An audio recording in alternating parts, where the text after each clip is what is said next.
Austin, I know you like being weird, but if we could dial the weird back a little bit, it would be appreciated.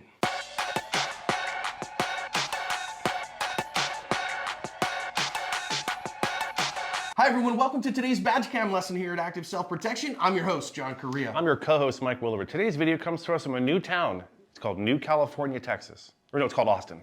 Austin, Texas. Same place. This is not a paid endorsement, but Cigars Daily is a friend of Active Self-Protection, and like Active Self-Protection, they are active in the fight against human trafficking all over the world. If you like cigars, check out their excellent YouTube channel and pick up some sticks to support the work they do. It's fairly late night, downtown Austin. Place is still hopping though, and 911 receives a call of shots fired in the downtown area. They get a description of the shooter. Officers are going to find a guy that matches the description and see a gun in his hand. Let's listen in. We have a couple of badge cams to watch. The gun! Drop the gun! Drop the gun! Move left! Move left! Drop the gun! Hands! Show me your hands! Show me your hands! Hands now!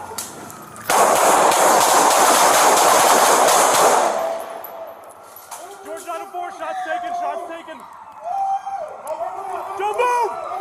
Don't move! Fucking move! Back away! Back up! Do not move! Do not move! Do not move!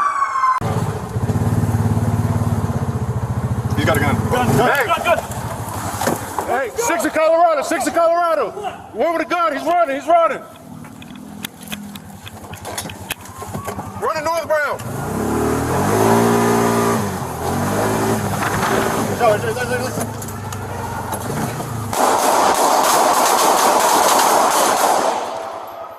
Don't move, don't move, don't move. Don't move, don't move, don't move, don't move, do not move. There's surveillance footage as well. You see the officer is going to come up here. First guy runs by him with his hands in the air, doesn't get shot. Second guy does get shot and then kind of turtles up. Officers keep shooting. He's eventually going to grab the gun that was in his hand and throw it, but it hits the minivan and kind of goes into the gutter there. He crawls towards it, but thankfully stops there before they have to shoot him anymore. It's going to be a tricky problem here, but eventually they're going to get this guy into custody, get him to the hospital, and try to get him some help. It wasn't effective. The guy did end up passing away from his injuries here.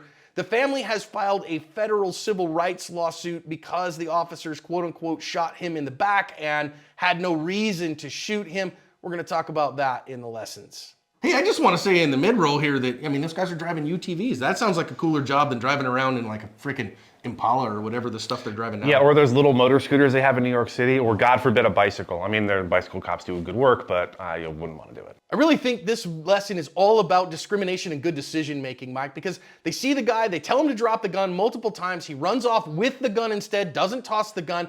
Then see another person, again, drop the gun, put your hands up, and this guy then shows up, shows his hands, and doesn't get shot. When you do that thing of, I don't have any guns in my hand. So I think it's interesting that we say the hands are the windows to the intent, and the officers did an excellent job of discerning that here. Yeah, honestly, there's probably a 50-50 chance that if they hadn't been paying enough attention on this guy, they could have mistaken this other guy for him. So thank God they were paying attention. They made sound decisions. I can't imagine this poor guy, what is it, Saturday night, I'm trying to relax, having a cup of chamomile tea on my porch, and all of a sudden somebody jumps over with a gun and other cops pointing guns at me. He did a great job. If you're a member of the public and the police are doing a thing, this happened to us in Indianapolis, John. The police are out doing a thing and it seems like there's bad things going on. Not talking about this guy, just anyone out in public. As a self-defender, it's a good idea for you to skedaddle. Get out of that area because you don't want any part of whatever it is that's going on. In this case, the guy had no choice. The trouble came to him and he did a great job of saying, first of all, let me get the heck out of here. I'm going to dip. And primarily, let me show them I'm not a threat, have my hands up. So this is apparently something he'd given some thought to previously because he knew what he was about to do, and he did it well. Now, this particular part, I want to talk about the officer's impetus to shoot, because this scene right here, this frame, is 0.5 seconds before the officer's first shot breaks.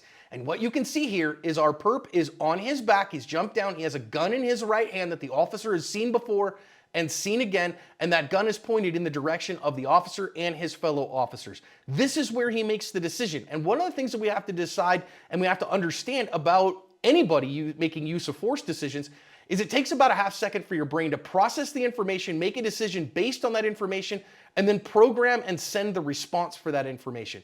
So why did the officer shoot this guy? He's gonna end up shooting him in the back in a few seconds here, in about a half a second or a little more. But his initial decision to shoot is because the guy is pointing a gun and he matches the description of a shots fired suspect with a gun in his hand who is pointing that gun at officers.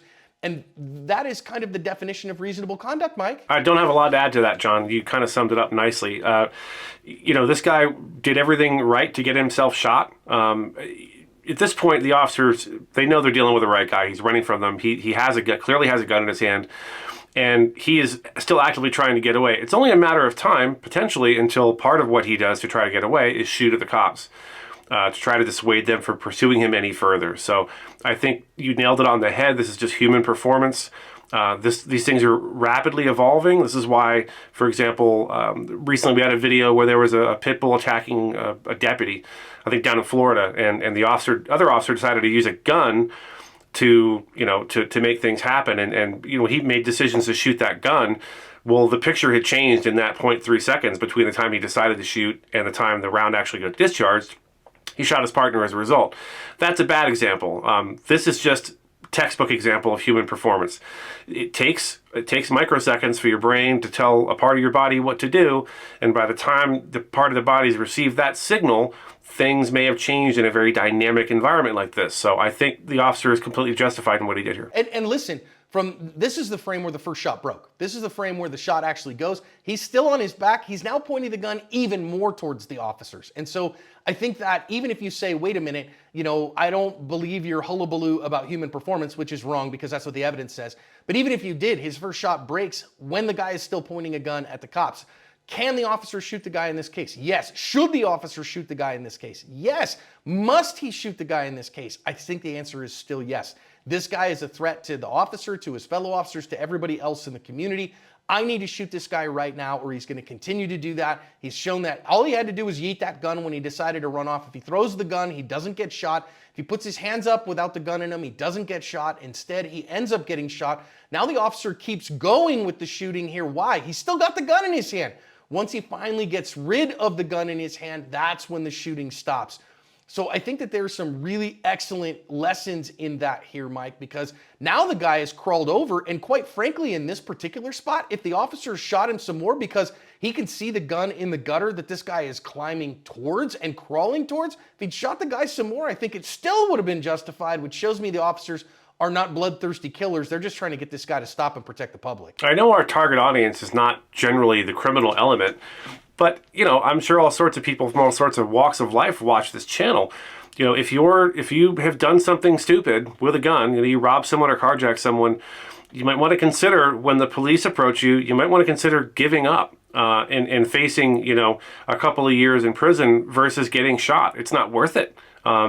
If you're a private citizen with a firearm, again, it's wise to be careful how you discuss it and any movements that you make that could potentially make an officer nervous. I think in this case, he was 100% justified to fire another shot or two here as he crawled back towards the gun. I'm not sure what he was thinking, the suspect, but he showed grave restraint. It looks like, I can't tell from my monitor, it looks like the suspect kind of has his hands up, outstretched. Is that what I'm seeing, John? Yeah, that's correct. He is, at this point, he's got his hands splayed, but he's about 6 inches from where the gun is. And so, he's crawled over real near it. Thankfully, they let that go, and I'm good for that. Now, the second officer here who has a gun in his hand, he is apparently left-handed because the gun is in his left hand, and he's the driver, and he hears, oh, gun, gun, gun, gets back in the car, and then is driving the off-highway vehicle and is going to be a part of the response here, sees the guy and is going to take multiple shots. I don't know if this officer is an incredible shot or whatever.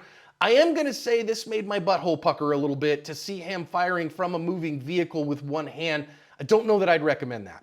It's tough to say what his thought process is here. I'd like to see him get out of the vehicle, park that thing and get out and use two hands, it's tough to see from this angle. Again, we're not seeing what the officer's seeing, right? But it's tough to see what his perspective is, what his sight picture is. This, from this angle, looks like a terrible shot because there's a front door in the background. There's a house or some kind of condo in the background. And I just can't see how he can be getting effective fire. Now, for all I know, every round he fired hit the suspect. I don't know. But I'm not a fan. If you're in this position, I'd rather see you... By the way, great job hopping back in the vehicle and getting up ahead of this guy, because that way, he's not... If my fellow officer trips or whatever, I'm right there. I can keep up with him on this thing, no problem. And I'm a little better rested for if I do have to shoot, right? But I prefer to see him get out and use a two-handed grip, which he eventually did. But initially... I'm not sure what that was about. I'd have to talk to that officer, I think. Yeah, it's just one of those things. It's generally, I wouldn't recommend it, right? So again, good decision making by the first officer here. You see the first guy. And man, having run around the corner, how do you discern that? I just think it's really admirable that what does he see? Hey man, put your hands up. And he sees the guy with the hands up, and they just let that guy go on through the scene. Again, another good reason here to not have the gun up high, but to use that low ready effectively. Yeah, we talk about this all the time. And I hadn't thought about it till just now, but you're 100% right. This is exactly why we keep our gun at low ready. Had the officer had the gun up with his iron sights or optic or whatever in his field of view, it would have been difficult for him to discern that this is not our bad guy. This is some innocent third party caught up in this whole thing. So yeah, low ready. This is textbook case of why we keep our gun at low ready until we are positively certain there is a need to shoot the gun. And then and only then do we bring it up in a firing position because of this exact scenario. Coming around that corner, who knows what he perceived that other guy was. I'm sure he lost sight of him for a second or two. And so now he comes around the corner, is presented with this other guy, but because he wasn't aimed in, he was able to perceive, okay, this is some third party. I don't want to shoot this guy. Final thing I want to talk about here is the fact that this guy is turtled up here. And so when you go read the news stories I've linked in the description, the federal civil rights lawsuit, the attorney for that, his release to the press was they shot a man who had his back turned to them and was laying down on the ground, and that's not right in any capacity. And to that I say, hogwash. They shot this guy because he was pointing a gun at cops and threatening the public. But he turned over and he still has possession of the gun. Therefore, again, having just threatened officers with it and threatened the public and shooting shots into the air, this guy is a threat to the public. And it's not about where you shoot someone, it's about why you shoot them. And the officers in this particular case, I think, made the right decision. This guy is still a threat to the officers, still a threat to everyone around him. Just because he's turtled up, he's still got the gun in his hand, and they have every right to continue to protect themselves and the members of the public. I have no problem whatsoever. I think that a reasonable person in this officer's shoes continues to do that same thing until such time as he tosses the gun and he's not a deadly threat anymore, because he no longer has the ability to do anyone deadly harm in the vicinity. Now, that said, again, he kind of crawls up close to it before he finally kind of gives up. And I just think these officers did a really, really fine job. And I think that they discerned well. I think they found the right guy. I think that they were very careful not to shoot anybody that didn't need to get shot. I think that this civil rights lawsuit is hogwash, quite frankly, because these officers covered their ass.